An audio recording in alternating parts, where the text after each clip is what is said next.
Hey guys, welcome. We are gonna do some testimonies today about some projects that we've been on.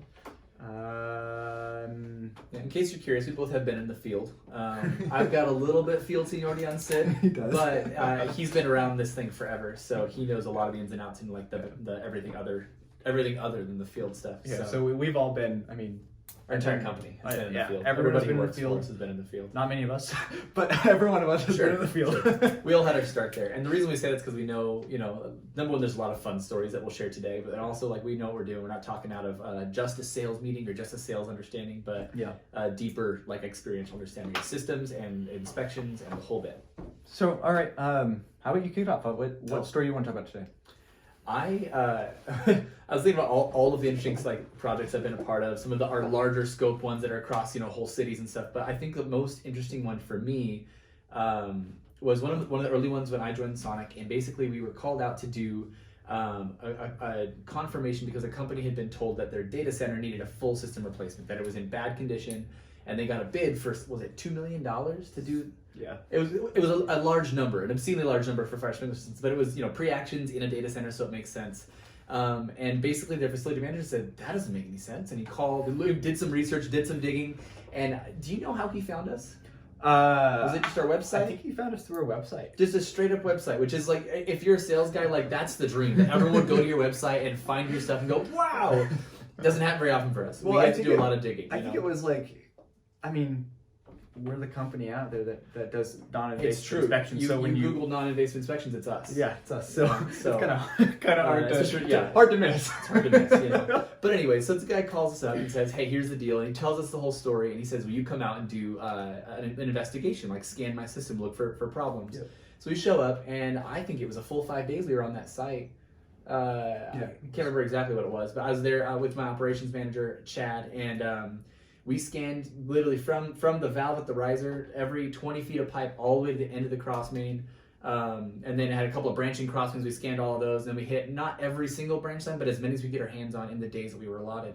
And long story short, we were kind of perplexed because when we scanned their system, they 99% of their system was in pristine condition. And the only areas of concern that we could flag were some areas where there was standing water over some of their servers, where I don't know what website it was, but it was some big website was like, oh, that's all the servers for so and so, and so we were like, oh no, we don't want to I think you had a recommendation for them, didn't you, at the end there? Yeah, so pretty much they came back with the report. We did our analysis, and I was like, oh boy,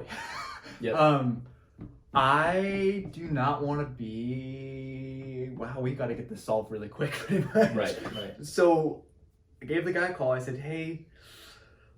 So your system overall looks fantastic. You shouldn't be worried, except, and everyone loves a butt. Everyone's like the butt that accepts.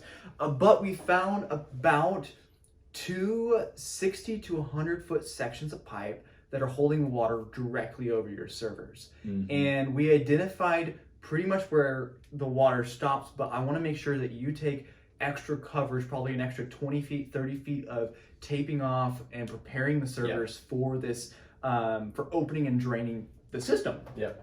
And so I gave him that call on Tuesday. And I think that was in like October or something. Yeah, it was a couple years ago. Yeah, years ago. And then I got a call on Thursday morning. Sid, there was so much water. We got it all out. We have no more worries. Yeah.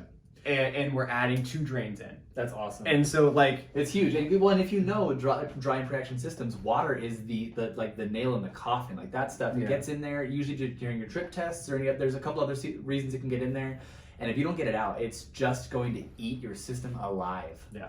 So that was a good story. It's a fun story. Yeah, it's easy. And it doesn't happen like that every time. I don't want you to think that we're the silver bullet, but we do offer data, and that's our only goal. We're not here to sell you pipe or anything else, or to